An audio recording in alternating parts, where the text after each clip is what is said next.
Hello and welcome to Dropkick the Commute for May 17th, 2024.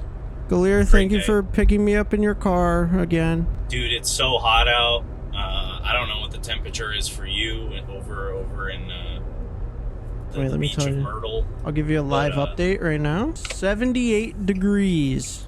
Oh, okay, we're kind of close then. Yeah, we are. It's a nice 75 in Providence.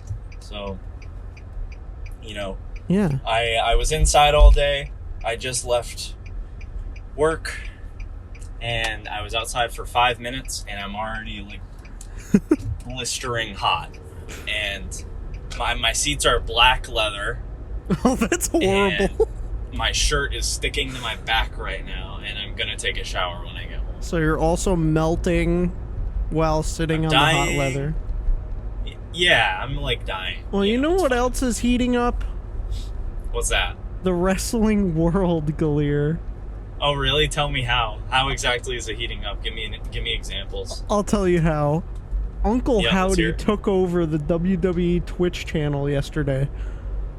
Oh, dude, yeah, that was crazy, and I didn't even know WWE had a Twitch channel. yeah, it's the first time I don't think they use it. Yeah, I know. They very rarely stream on it. So you sent me a clip on Twitter of, it was like 2-minute clip, but it was pretty much just the beginning. Yeah. That stream was an hour long. I looked at it before I called you. And so it starts off with like a weird glitchy trailer cryptic type stuff like we've been getting on Raw with the QR codes. But this time it opens with Vicky Guerrero going, "Welcome to Monday Night Raw," and then Kane comes out. Kane comes out, steps over the rope, does this whole fire thing, and then it glitches some more, and you know, you see all this wacky stuff, and then it cuts to a white room with a chair, and the chair is empty for about 10 minutes. I was scrolling through the stream. That chair was just empty for 10 minutes. And then you hear a knock on the door. And then a woman comes in who is like a therapist talking to the camera. And she's like, "So can you tell me like what you've been feeling these past few weeks?" And like all this stuff, asking like therapy questions, right? And as she's doing this, there's more glitches, symbols, and more QR codes that come up on screen. So I scanned some of the QR codes, and you know, it's just all still cryptic stuff, but then it says shit like, "They were broken, I didn't fix them, he set us free, the words of the red, soon you will understand, he opened his arms, we were reborn because we believed," and shit like that. Just all this weird cryptic stuff. And then at the end, she holds up a drawing of like people, and she's like, "Where did you take these people? What happened to them?" And then it cuts again, and then it shows a news article which got posted to Twitter a few weeks ago as well. Shows a new article that says Wendy Lucho missing, and she's like a therapist or whatever, like that's who this person is. Oh, so that's who the therapist is. Yes, it says Wendy Lucho missing, and Wendy Lucho is an anagram for Uncle Howdy. Crazy. So, you know, obviously Wyatt family stuff. I don't know any Wyatt family lore, because that was in the gap of me not watching wrestling at all. Yeah. So, fill me in a little bit. Who do you think's going to be in the Wyatt family? What do you think's going to happen? I want to know your thoughts. Well, it's funny enough, because, like, the gap where I stopped watching was, like, a little after the Wyatt family came in. So, like, when Bray Wyatt showed up is kind of when I fizzled out of it for, like, 5 or 6 years. I see. But, you know, most of us know the original Wyatt family members, you know, Bray, Brody, Eric Rowan, Braun Strowman, and then if, you know, Alexa Bliss later on. Yeah. Daniel Bryan at one point. Oh, really? Yeah, for like a split second. Randy Orton, too. Oh, what the fuck? Yeah. I don't know, like, the deep lore of it, but this is probably the most in-depth, like, teasing of something that WWE has ever done. Yeah. And I love it because it's, like, world building. It's, like, setting the stage. And it's what Bray Wyatt always would do. Yeah. It is, it is reminiscent of, like, the last Bray Wyatt run that we had, right before he passed away. Because, like... Oh, with the bunny, the white rabbit? Yeah, the white rabbit, and, like, in between commercials and stuff, they would show it at, like, live shows and, like, all this kind of stuff. And then at the end of the Bray Wyatt documentary, Bo Dallas walked in with the lantern, and he put it, like, on a table. So, obviously, he's returning, and he's probably not going to be Uncle... Do you think he's going to be Uncle Howdy, or is he going to be Bo Dallas? I think he's going to be Uncle Howdy. Like, everyone knows Uncle Howdy's Bo Dallas, but... Yeah. Like, Uncle Howdy is, like, more of an important character than Bo Dallas will ever be, especially now. Yeah. I think whoever he comes back as, I think that it'll be received really well. I'm super excited. I don't know, like, what's going to happen with it. Yeah. I wonder, like, when that payoff is going to be. I don't know if it's going to be next weekend. It might be a little later on. I don't really know. Yeah. I also saw a thing, so it's going to be... I saw, like, there's 4 members that are pretty much confirmed, and I don't know how they confirmed all of it, but Eric Rowan, which it makes sense, because you said he recently got re-signed, right? Re-signed. Obviously Uncle Howdy, and then Nikki Cross... Ooh! Is really? Yeah, so supposedly she might be in it, and then there was one more, but Dexter Loomis. Really? Now yeah. That actually would go hard. Yeah, and like, that's perfect. I never saw Dexter Loomis in NXT, but I saw him for the few times he was on the main roster where he would just, like, pop out from under the ring. Yeah, that's just like what he does. His whole gimmick when he got brought into NXT was, like, he was a tortured artist. Yeah. And he's actually an artist, which is really cool. So, like, he's cool. just, like, very quiet and fucks with people. Yeah. He had a long running thing with Cameron Grimes in NXT, and it was the funniest shit. I'll have to show you it. Yeah.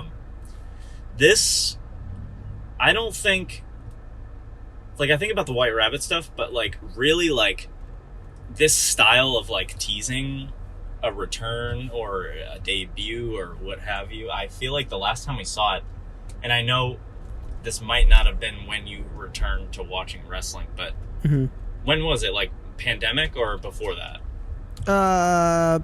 Pandemic, like late pandemic. I started watching when they were in the Thunderdome. I was gonna say, like, maybe like early pandemic. Do you remember the whole hacker bit that they were gonna do? There was, like, a hacker on SmackDown that was, like, hacking people. And it was like super cryptic, and everyone was like, oh, it's gonna be Mustafa Ali, and then it just disappeared randomly, and then the whole Retribution stable happened. Yeah. And then he, like, led that, and he was like, yeah, that hacker on SmackDown, that was me. And it was just like, okay, cool. Why, where did it go? You know? So, question marks for sure. But I'm excited to see this, you know, like, turn into something. Yeah. And whatever it is, I think it's going to be good, and it's going to be, like, a love letter to, like, the storytelling of Bray Wyatt. And for sure. I'm glad, like, everyone kind of knew it was Bo Dallas when Uncle Howdy showed up. And now, like, people know, like, absolutely know that it's him, and he's, like, carrying on his brother's legacy. So yeah, it's gonna be I'm cool curious stuff to see. Yeah, I am at my first stop. I'm ready to go. I got a 10-minute stretch here tonight. Of course, it's Friday, so we have SmackDown tonight. More qualifying must matches. Be Friday, right? Must be Friday. It must be Friday. I'm smacking around. I'm smacking down my. Go ahead. I'm smacking down my King of the Ring qualifying matches. Yeah. So the full SmackDown card for tonight, we've got Queen of the Ring qualifying match, Bianca versus Tiffany. Then we've got Jade Cargill versus Nia Jax. King of the Ring, we've got LA Knight versus Tama Tonga.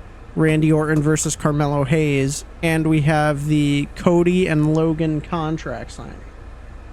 Oh boy. Did we figure out if that's a title unification? I still have no idea. Maybe we'll learn tonight. Maybe we'll get some answers. Yeah, maybe it'll be like snuck into the contract. Ooh, spicy. People would be outraged. Oh my god, for real. So yeah, SmackDown should be good. I'm honestly excited for Randy Orton versus Carmelo Hayes. Carmelo Hayes is very fun to watch. Dude, Boston native. Yep. He's great. I saw him. This is actually kind of crazy. I didn't even realize this till now, but right before COVID started, I saw him in an indie wrestling show. My very first indie show. Oh shit. I forget, they're called 01. Yeah. Is the name of it. And back when he was Christian Casanova, he was in a match, and I got to see him. And there was also Bear Bronson was there from the Iron Savages in AEW, and then Alex Reynolds from the Dark Order. Oh, that's sick. Too. Smart Mark Sterling was there. I'm trying to think of who else. There are a couple other folks, but I remember seeing him there. And then when he got called up when he got signed to NXT, I was like, oh shit, I remember this guy. Now look at him. That's awesome. Yeah, now he's moving up there quick. You know, we forgot to mention the spot where him and Cody both went for a springboard last week. Oh yeah. They just totally missed each other. Yeah. You know what? Whatever they were planning there, I wonder if it was going to be like some kind of double cutter, probably. Yeah. Yeah, probably. Maybe we'll revisit that again. Yeah, they missed the mark and just like both just landed totally on their missed. back. Yeah. You know what? It was kind of a beautiful display of men flying in the air with no purpose. Yeah. I loved it. It was good. It's going to be a good episode. Randy Orton's going to go and face Tama Tonga. For sure. It's written in the stars. Yep. You know? And then Jade's going to win. Bianca's going to win. They're going to have their match for the semifinals, that would be? It would be the finals, yeah. The semifinals, finals of SmackDown. So, yeah, I think it'll go hard. It should be a very good show tonight. Then what else do we have? We had Dynamite on. Yeah, Dynamite was good. So Wednesday's episode of Dynamite, yeah. I thoroughly enjoyed it. You know, I had my little rant about the title eliminators. I still stand by that. Yeah, I agree, because it felt like a nothing burger of a match, because, like, obviously Swerve was going to win. Now, they did say in that, so we were questioning, like, oh, would he have a match before or after? Like, so they did say that if Brian Cage won that match, it would be at a future date. He would face the winner of Double or Nothing. So, like, okay. See, I don't even know if I like that, like, yeah, as like an explanation for it, because it's like, who cares about later on? I don't care about later on. Right. They should have built it up more. We did get that thing at the end of it where Christian came out, and then, you know, they smashed the picture of his family on his head. Oh yeah, Nick Wayne did. His girlfriend and his daughter, his wife. I don't know the relationship. Yeah. But and then the blood was squirting out of the side of his head. Nasty. And then Christian takes the picture and wipes it across his face. And he's like, I took your blood right now. And at Double or Nothing, I'm going to take your championship. Love it. Yeah. I just hate seeing. I love it, but I hate seeing Swerve just like on the receiving end, and all these segments end with him getting his ass beat. Yeah. So I just hope the payoff is good and he doesn't look like a little bitch, you know. Then the other big thing from Dynamite, we got more of Adam Copeland and Malachi Black. Dude, fucking wait, where did the match stipulation come from? I think that happened on Collision. I didn't even hear. Maybe I didn't watch Collision. I don't remember, but or maybe it happened on Rampage. Actually, it must have happened on Rampage because I did watch Collision, and it definitely did not happen on there. Well, folks, we're gonna be getting at the pay-per-view, like we were talking about, Malachi Black challenging Adam Copeland for the TNT Championship in a barbed wire steel cage match. Yeah. Adam Copeland just casually gonna fucking destroy his body. Yeah. For the love of the sport. So yeah, I don't remember the last time Malachi Black was in a singles match. Yeah, it's been a while, and I remember you mentioned a few episodes ago, you were like, oh, I wish Malachi Black would be in more singles matches. Well, here we fucking have it. Yeah. I'm pretty sure Adam called out Malachi Black with the stipulation. And so on Wednesday, Malachi Black comes out, House of Black attacks Adam Copeland, and they take his wedding ring. Yeah, dude, that's crazy. So then after commercial, Malachi Black has a promo, and he's like, oh, so much memories and so much holding you back just in this little trinket. And so if Malachi wins the TNT Championship, Adam has to bend the knee to the House of Black. And if Adam wins, then, then Adam whatever wins. Nothing happens. Yeah. I think he's going to drop the title to the House of Black. I think so, and I think Adam joining the House of Black makes sense, and it would be really cool. Yeah, I'm okay with it. It's cool because you know why? Because he loves that supernatural dark shit. Yeah. We got him briefly in the Judgment Day, but when he does his acting stuff, he's in a lot of fantasy, right? And it's always something he said in interviews. It's always something he's loved. Yeah. So it just makes all the sense in the world, and so you get that. You have a really good, solid title run from Adam Copeland. Yeah. For it's been a few months now, maybe 2 months. Yeah. Which, it doesn't seem that long, but it feels like it's long because he's fought so many people for the title, and they've been really good matches that have held up. Right. And yeah, and then you get that, and then you get Malachi Black holding a fucking singles title. Yeah, I'm really excited for it. I think it's gonna be a fucking banger match, and it's gonna be crazy. Malachi Black with a title is just gonna be really cool. So. Absolutely. Are you at your next location? Yeah, I heard the shifter, yeah. I just gotta this one too. Alright. Whoa. What?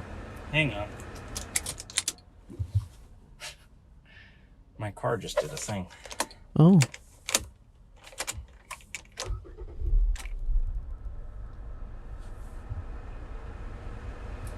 Trouble starting. Okay, we're good. We're good. Think so? Yeah, dude, my fucking I don't know what the meter's called on my fucking the thing that shows you how many RPMs your fucking engine is doing. It just fully went to 0, and then my battery light turned on, and then my oil light turned on. What the fuck? And then I'm fine. I'm driving now. It's how strange. Quickly covering the rest of the matches from the card, we had Okada and Dax Harwood for the Continental Championship. This is the one that kind of felt out of nowhere. Okada wins, obviously. Yeah, it was a good match. It was a good match, but yeah, it just kind of happened. Why was it for the title? Yeah, right. It didn't have to be. Nope. You're just certain throwing it things. on there Again, because you can. it's cool, but there's no way to make a title feel more meaningless than to just constantly feature it. Yeah, I feel like there's a middle one ground. One thing I think a lot, real quick, the Continental Classic was so cool. Yeah. When that happened. Yeah. And then Eddie Kingston won it all, and it was a super good moment. Yep. And then it's all of a sudden like, all right, now we're going to have a number one contenders match to see who will challenge Eddie Kingston for the Continental Crown Championship. And it's like, then you immediately kill that. Right. Because it's like, we went through all this shit to crown a champion, and now it's just a normal championship that can be contended for normally. Yeah, it just exists now, and it's not... it doesn't feel special. It's just like, oh, here's another title, just because they need a mid-card title. Which they already have. They have the TNT Championship, so it's like... They have too many belts. Yeah, they really do. A problem. Yeah. And when you think of like just AEW alone, and then also like Ring of Honor, it's just a hodgepodge of like there's so many. And like it's not like they cross promote like, you know, Ring of Honor championships in Dynamite. So then you're like, oh, like I don't know who it is now, but like the pure champion of Ring of Honor, I think is fucking... I was gonna say Wheeler Yuta, but I don't even think it's him. No. Shibata? I don't really know. Yeah. But I feel like there needs to be a middle ground where, like, so you have AEW where they do too many title matches, right? Just randomly because they can. And they have so many belts. And then you have WWE, who's the polar opposite, where people only lose titles at pay-per-views, right? Or PLEs, rather. I feel like there needs to be a middle ground, because you think of, like, the classic moment, right, where Mick Foley randomly becomes WWE champion on an episode of Raw, right? Like, that's a legendary, just random moment. Yeah. I think about The Miz when he cashed in on Randy. Right. But even cash-ins, right? Like, that's the only other time we see them on, like, Raw or SmackDown, is a cash-in. Like Big E when he cashed in Boston. Massive fucking moment. But again, it was only with a cash-in. Cash-ins help when, like the cash-in, you know that it's eventually going to happen. Could happen at a PLE, or it could happen on a random episode. But I think every once in a while, like, if we have a title change, then it'll feel, if it's the right person. And I know they need the times to build the stories and build them, and that's why they do them at the PLEs, because a lot of times those are sign-offs to stories in WWE. But if it happened just every once in a while, the pop that it would get, if it's the right person, again, could be absolutely insane. Yeah. Even, it used to happen on AEW a lot, too. Yeah. Even if it was like a special event, like Winter is Coming, or like, you know, whatever, those little TV specials they do. Yeah. Like, I don't know, there's something that hits different about somebody winning a championship on TV. Yeah. And I wish there was more of it, you know? Yeah. I wish there was more of it, but also like AEW had that middle ground for a bit where they didn't have that many belts, and you would have those title changes every once in a while, like on TV, and it felt good. Like they had a good middle ground, but now they have too many belts and they do it too often, so it's like they lost their middle ground and they just went too far with it. It sucks because, like, I feel like when you introduce a championship, it's so hard to axe that championship from everything. And like, I liked when AEW like had, like, you know, your world title, your mid-card title, the women's championship, the TBS championship, the tag championships, and then like one, like, I think when they introduced the what did they call it at the time? It's the international championship now, but it was called something else. But when they introduced that, like, I was like, okay, cool, like, this is fine. But then they just showed up. The trios is fine. I've always loved the idea of a trios championship, but even now it's like I don't feel the importance in those right now. Yeah. I think about when like the Elite returned and they did their like 7-match series with the Lucha Brothers. That was cool. And then of course like the Continental Championship. I feel bad for Eddie, man. Like, he had all 3 of those belts, and I think he still has the New Japan Strong Championship. Yeah, he has that. But like, he just lost them one by one. And he like went through all that, had that big moment where he won the Continental Classic, and then now he's like, why'd they write him off the Anarchy match? I don't even know. He got injured. Did he get actual injured? Yeah, in NJPW he got injured in that match that he had. The Elite showed up and like beat him up, but like, yeah, it happened before that. He like went through a table and landed wacky. So I don't know if it's a real injury or if it's just a story injury. But yeah, it looked fucked up. But again, I don't know if that's just him selling or if it was like a real injury. But with Eddie getting written off, we had the return of Darby Allin. So he will be the 4th member in Anarchy in the Arena. Oh yeah, that's right. He came back after not too long ago getting hit by a bus. Yeah, which is insane. Did you see that video someone made? And it was like, "Hey guys, it's me, Darby Allin. I'm finally recovered from my like foot injury, and now I will be embarking on my quest to Mount Everest. I can't wait." And then he gets hit by a bus. I think the universe is preventing him from climbing Mount Everest. I think so. Because I think he's just done so much where he should be dead. Yeah. Yet Mount Everest will be... If he survives Mount Everest, then Darby Allin is God. He's my favorite wrestler on the planet. I don't care how small he is. I don't care how his moves are. He's just the... Like... He's... I don't even know, like, words for it. It's just, like, he's cracked. Is he still doing that? He still wants to. I wonder if he's just pushing it now because he got hit by a fucking bus. But he's like, well, I still gotta do something, so he comes back. Yeah, I'm not really sure. He's gonna pull off some crazy spot in Anarchy in the Arena, and he's either gonna die or like. Well, my guess is I can imagine there's probably a lot of preparation into, you know, getting ready to climb Mount Everest. Yeah. So it probably threw all of his plans off to, yeah. You know, get hit by a bus and injure his foot and whatnot. Yeah. So he probably has to, like, start from square one or something. I don't really know. I've never climbed Mount Everest. Yeah. Nor do I plan on it. He can do that. That's fine. Yeah, that's him. Another return. We had Hook returning, winning Hook. his match in about 5 seconds. Good shit. Good shit. Yeah, and then Chris Jericho comes out, and people are chanting, "Please retire," and he turned it into a bit. He said, "You guys want me to retire because you know I'm going to be inducted into every pro wrestling Hall of Fame."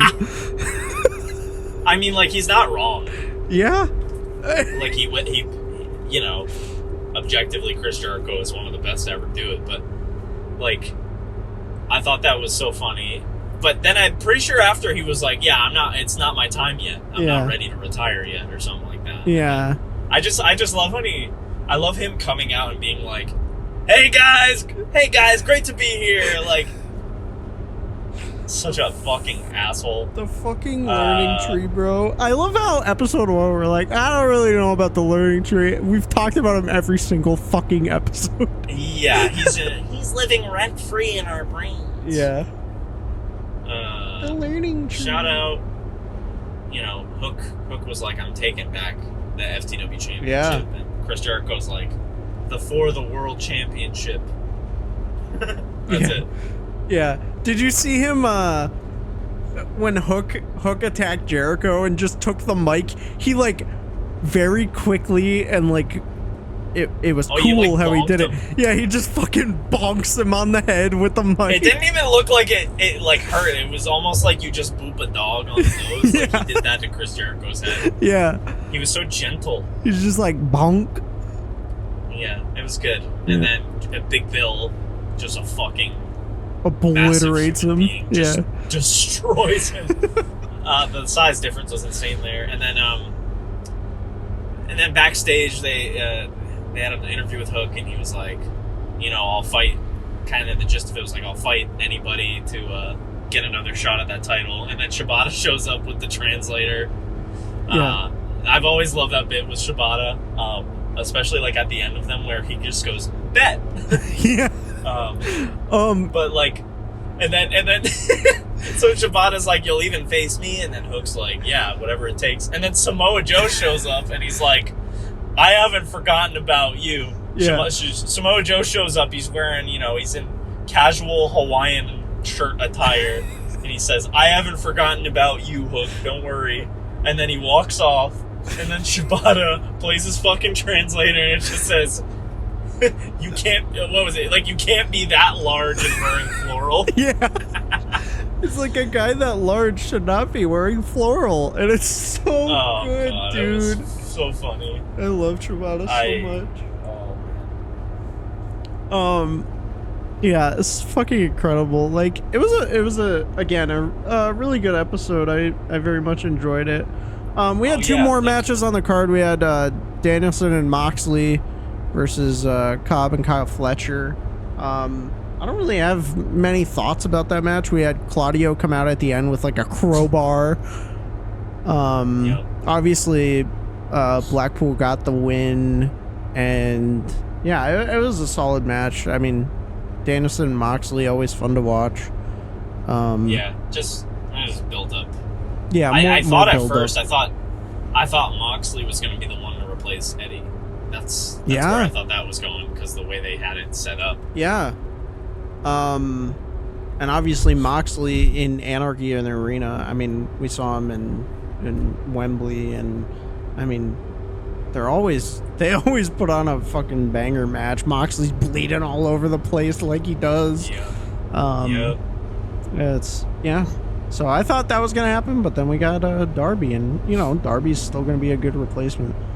So and then we had the tag team eliminator match, second one of the night. Christopher Daniels and Matt Sydal versus the Young Bucks, and of course, you know, the Young Bucks win. And I forget how it ends, but they fire Christopher Daniels. Matt Jackson's just like, I don't even remember how his promo went. All I remember is him firing Christopher Daniels, and I kind of knew that's where it was going. You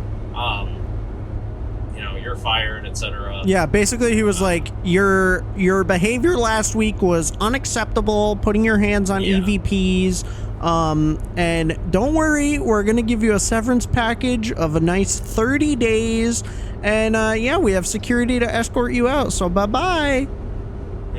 And this is so interesting to see unfold, this whole, you know, Matt and Nick Jackson. We've always known that Matt and Nick Jackson like have, you know, some position of power. It's just never been a character angle. So I wonder if you know, as this starts going, I wonder if Tony Khan is going to kind of wrestle them. He's gonna come back and make his wrestling debut. Woo! I think he's gonna pull a Vince and make himself an on-screen character, and maybe flip it so he's like, I'm mean now, but he's fucking Tony Khan and he's constantly smiling. Tony Khan's this small fucking dude, and he's like so excited to be on TV. He's like, oh my god, I'm on wrestling TV. Also, every time you give that guy a mic and he's on TV, he like, I don't know what he's doing. He like tries to like make his voice sound lower, I think. Or like his voice sounds weird. He sounds like what I would sound like, make myself sound like in fucking Call of Duty lobbies so people wouldn't make fun of me for being a squeaker. Yeah, he like tries to be all like badass and stuff, but he's fucking Tony Khan, You know what so I think? he looks silly. When, in like the summer of 2021, he brought on Giannis Antetokounmpo from the Milwaukee Bucks to an episode of Dynamite. And there's this clip of him just being like, "The Greek Freak, Giannis Antetokounmpo!" Like, have an ounce of breath control, my guy. Yeah. Like, it's okay. But I get it. I get it. I'd probably be the same way. But like, also, you've been doing this for a while and you've been on TV a bunch of times. Like, I don't know. Yeah. Maybe we'll have Tony Khan enter himself into some promo classes. Have him make a stop at the Nightmare Factory. Maybe Tony Khan is gonna come back yoked out of his mind, and he's gonna be that would be crazy. Like a monster. Like Huge Fossa. Yeah, like Huge Fossa. Yeah, man. We'll see what happens. Maybe he comes back at Double or Nothing. Yeah. Maybe he like somehow helps Team Elite win, or like shows up and does something. Then that would truly be NWO. If he helps the Elite, bro, like. Or no. If he helps AEW. Team AEW. Okay, yeah. Or maybe he does, like you said, become on-screen heel. I would hate it. I would hate it. I would. Oh my god, I would cry. I think. Yeah. I'm not really sure what's gonna happen here. But also, we did real quick. We did have the TBS contract signing. Yes, which was really good. And damn, Willow, I didn't know she had it in her, dude. Yeah? She's like, I'm all smiles and shit, but like, when the tough gets going, like, let's fucking go. Yeah. And she was like, just remember the last time we fought, I left a champion and you didn't leave at all. Yeah. I was like, oh shit, bro. Yeah. Which is crazy. I think Willow's going over. I'm not even going to lie to you. Like, you think so? Yeah, like, I think it's too soon for her. I don't want her to be a transitional champion to Mercedes. Yeah. I feel like Mercedes is like almost a heel in this. Mm-hmm. But not really, because like people are happy to see her. I don't know. It's almost like a Danielson situation where like he acts like a heel a little bit, but people are just happy that he's there. Yeah, so they cheer him. Right. But I don't know. I don't like. Obviously, it like would make sense because Mercedes is like a huge star, and like it's her first match in AEW. Yeah. But at the same time, like Willow hasn't had a lot of time to like even like have a considerably great like title reign. Yeah, I think it's gonna be a good match regardless. Yeah, I think if they put Mercedes over for this one, I think it's just gonna stop Willow's, rise dead in her tracks, and it's gonna fuck her up. That's a problem that's happened lately with AEW. Is like people will have a ton of momentum and then it just gets killed, and then like I think a lot about I've been thinking a lot about Ricky Starks lately because people are like, is he still, like, what's his deal? Is he going to WWE? But, like, I think about, his whole summer program with Punk and Collision. Yeah. And then he had this, all the all-in stuff happen. And then he had the strap match with Danielson, which was so good. Yeah. And then, he did the thing with Big Bill, which was also good. And then they lost the titles, and then he just disappeared. Yeah, and I think we might have the same problem going on with like Will Ospreay and Roddy. Like, if Will Ospreay wins, then Undisputed Kingdom and Roddy are like pointless. Yeah, it's just like you lost. They already lost me with the Kingdom, right? Yeah, like we talked about last time. It's just kind of just kind of went downhill.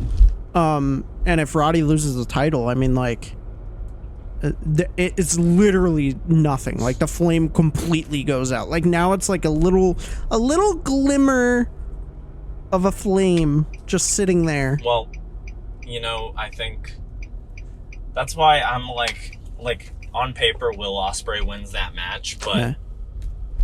I think, well, if they're smart enough, it sucks because I don't even consider this smart, but like some kind of dumb finish, you know, Yeah. where there's, you know, Roddy wins by cheating. It seems like the only way that they could keep that stable alive, but then it's like at that point, what else are you gonna do to keep it alive? What happens next? Yeah, Where's how are Adam they gonna Cole, like you know? reignite it and actually Maybe Adam Cole comes back again and he's, I don't know if he's cleared, but he was walking, you know, 2 months ago or a month ago. Yeah, he was. He got up out of his wheelchair. So I guess it's really tough. They had a really good face off backstage. Yeah. With Renee Paquette, and that like they did this cool thing with the camera where they like rotated. It looked like a video game. It was kind of sick. Yeah. Will Ospreay's promo didn't feel entirely goofy with the bruvs and everything. Like, it was serious for a Will Ospreay promo. Double or Nothing is going to be very interesting because I don't know a lot of what's going to happen. Yeah, it's very up in the air for a lot of stuff. Yeah, so I look forward to it. Yeah, we've got an exciting week ahead of us coming up next week. Obviously, more build to King and Queen of the Ring and more build to Double or Nothing. Next weekend is going to be a very busy, crazy weekend, so... Yeah, and we can't wait for it. I'm very excited. You know what else I'm excited for, Galeer? Me getting home? Yeah, so that you can fucking shower, because I'm smelling you over here in the passenger seat, and I'm throwing up. Actively throwing up. I'm sticky. Guess what? I'm pulling into my parking lot. Let's go. Oh my god, we actually finished the episode before you pulled in. Well, yeah, and you know, there were a lot of stops. All right, folks. Well, thank you for listening. Thank you always for the support as we continue to grow in this commute. Indeed. And we're gonna go play in some traffic. Yeah, and don't forget to drop kick the fucking your maybe like your brother or something. Drop kick every single member of your family. Drop kick this weather, my guy. Yo, for real. All right, folks. Well, we'll see you in the next one. Bye. Bye.